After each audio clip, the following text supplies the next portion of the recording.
جب ابراہیم نے اپنے باپ اور اپنی قوم سے کہا کہ جن چیزوں کو تم پوجتے ہو میں ان سے بیزار ہوں، ہاں جس نے مجھ کو پیدا کیا وہی مجھے سیدھے رستے پر لے چلے گا،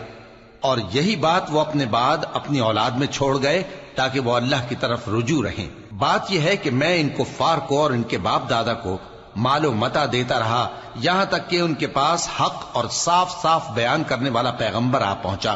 اور جب ان کے پاس حق یعنی قرآن آیا تو کہنے لگے کہ یہ تو جادو ہے اور ہم اس کو نہیں ماننے کے،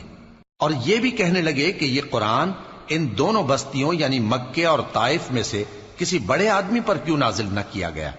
کیا یہ لوگ تمہارے پروردگار کی رحمت کو بانٹتے ہیں؟ ہم نے ان میں ان کی معیشت کو دنیا کی زندگی میں تقسیم کر دیا اور ایک کے دوسرے پر درجے بلند کیے تاکہ ایک دوسرے سے خدمت لے، اور جو کچھ یہ جمع کرتے ہیں تمہارے پروردگار کی رحمت اس سے کہیں بہتر ہے۔